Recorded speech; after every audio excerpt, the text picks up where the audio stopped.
Chers collègues élus, mesdames, messieurs, bonsoir. Et merci, monsieur le ministre, de nous faire l'honneur de venir ici, au Château Hagen, fleuron de notre patrimoine en province sud, pour votre première visite en Nouvelle-Calédonie. Alors ce soir, moi je ne vais pas vous parler des dossiers, des problématiques, etc. parce que j'ai bien entendu toute la journée que vous êtes disponible pour cela, à Paris, le temps nécessaire. Donc c'est cela plutôt que je vais solliciter. Ouais. Ce soir, la soirée qu'on a préparée pour vous, c'est une soirée destinée à vous faire ressentir la Nouvelle-Calédonie.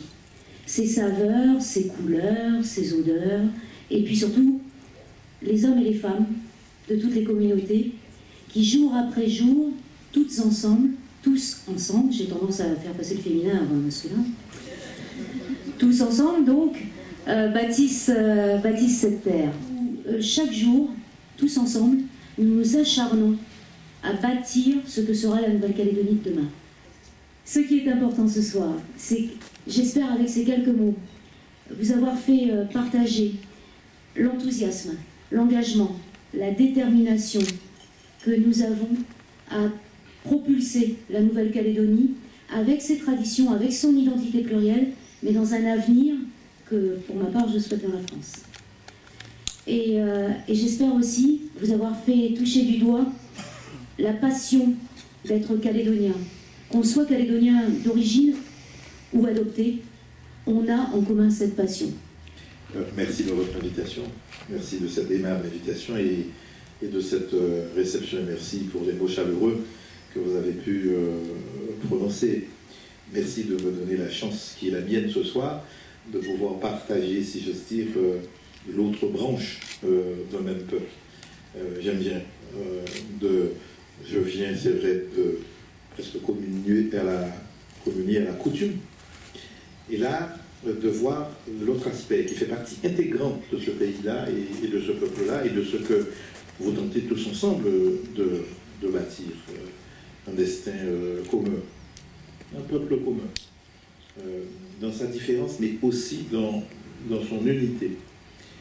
Vous disiez que vous ne vouliez pas parler de dossier, je vois que c'est plus fort que vous. Parler de culture, parler de destin, c'est, j'allais presque dire, la patte quotidienne de votre travail. La mixité, d'avoir à faire sens, à créer un peuple, bref, une dynamique que vous entretenez, c'est bien. C'est pas facile, mais c'est une belle aventure. Et puis, vous avez émis un vœu, je n'ai pas à prendre parti, vous dites au sein de la République française. C'est très bien. C'est très bien. D'autres pensent peut-être autrement, et c'est vous qui le déciderez tous ensemble. Moi, ce que j'espère, et ce que nous espérons, peut-être ici, mais à Paris, que quels que soient les résultats qui seront les vôtres, ce seront les vôtres. Et que vous l'assumerez dans la communion, dans le partage, dans la compréhension, et que vous n'allez pas garder haine ou inimitié pour les uns et les autres, quelles que soient les options que vous prendrez. Et c'est ce que je peux vous souhaiter de mieux.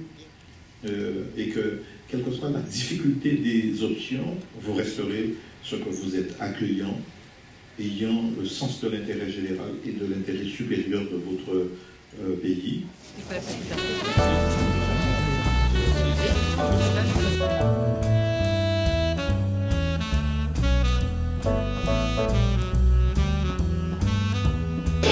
Très importante, très symbolique, parce que ça fait quelques mois seulement que le ministre est en fonction et nous apprécions beaucoup sa démarche de venir sans tarder jusque chez nous, et lui-même a reconnu que c'est un voyage particulièrement long. Ce qui est important pour nous, c'est après les changements à la tête de l'État, de voir dans quel état justement, dans quel état d'esprit nous pourrions travailler avec le nouveau gouvernement.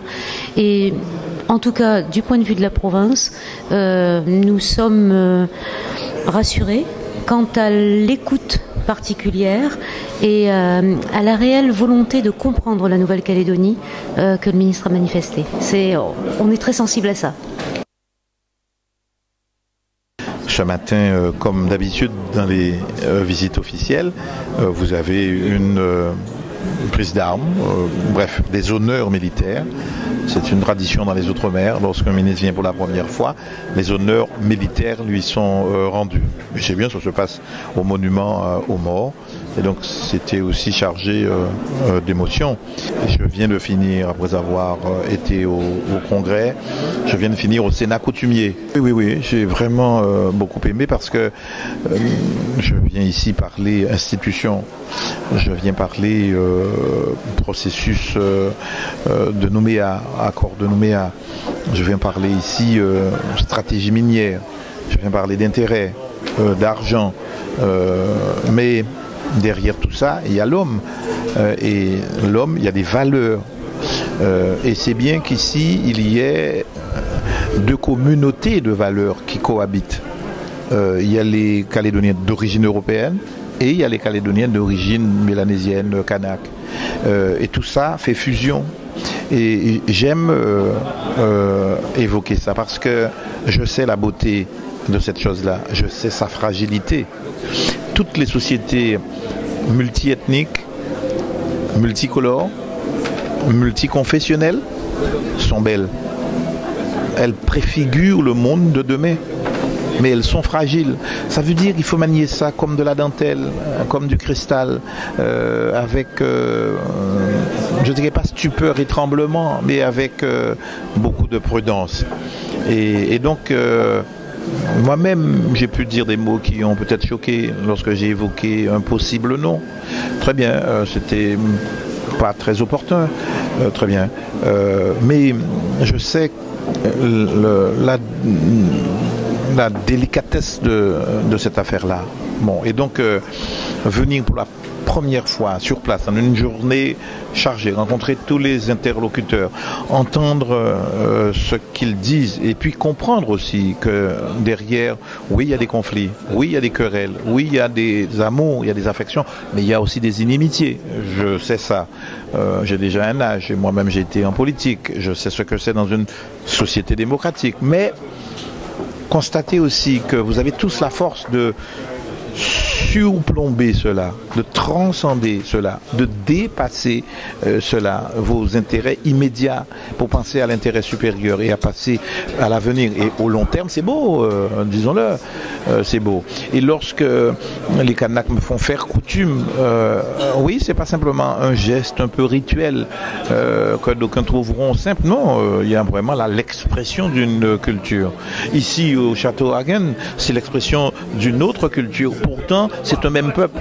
C'est une communauté de destin que vous bâtissez.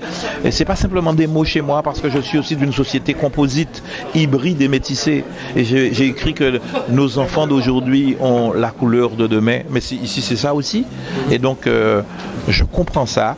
Et placé où je suis, même l'espace d'un moment, je ferai ce qu'il faut faire, j'accompagnerai. Je suis assez fier de dire que le président François Hollande et Jean-Marc Ayrault m'ont donné les moyens de respecter une signature qui a été donnée avant nous. J'ose vous dire qu'en venant ici, avec la couleur qui est la mienne, politique ou personnelle, je me sens aussi comptable quelque part de ce qui a été fait en 88 et de ce qui a été fait en 98 et ce qui a été fait par tous les gouvernements. Mais c'était quand même ma famille politique qui l'avait fait. Donc on est un peu héritier avec vous de ça. Et donc c'est pourquoi on ne veut pas prendre parti. Je sais que je suis observé, que je suis parfois même soupçonné, peut-être même querellé, et que le moindre quoi que je pourrais avoir, le moindre mot un peu plus haut que l'autre serait interprété. Mais je suis un homme de bonne volonté. Et je viens vous dire que l'État, en tout cas ce gouvernement-là, vous accompagnera. Et c'est vous qui déciderez. Et c'est vous qui êtes les décideurs. C'est vous qui êtes les moteurs.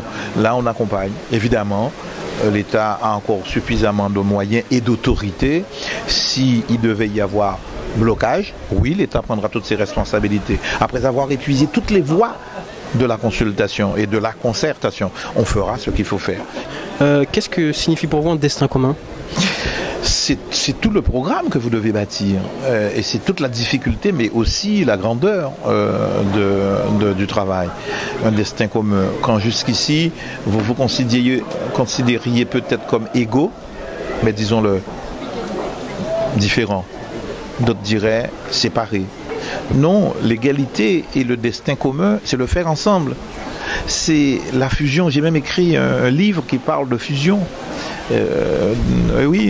Pas simplement d'insertion ou d'intégration, mais de fusion, de tenter de mutualiser des choses qui hier vous ont peut-être opposé. Un destin commun, bien sûr, partagé encore mieux. Et c'est ce que vous devez bâtir. Ça demande, que vous le vouliez ou non, de la sagesse et de la modération. Et c'est ce que vous êtes en train de faire. Là, vous êtes déjà arrivé. Quelqu'un m'a dit, non, ça n'avance plus, on est en panne. Non, non, je ne partage pas ça. J'ai le sentiment, même lorsque vous qui êtes ici, immergés, là, accrochés au réel, à la glace du réel, vous ne vous rendez pas compte, ça avance. Mieux encore, vous êtes très observé. Mieux encore, ce processus-là sera probablement répété et imité ailleurs. Vous êtes préfigurateur et annonciateur de quelque chose. Et donc, moi, je vous encourage à persévérer. Voilà.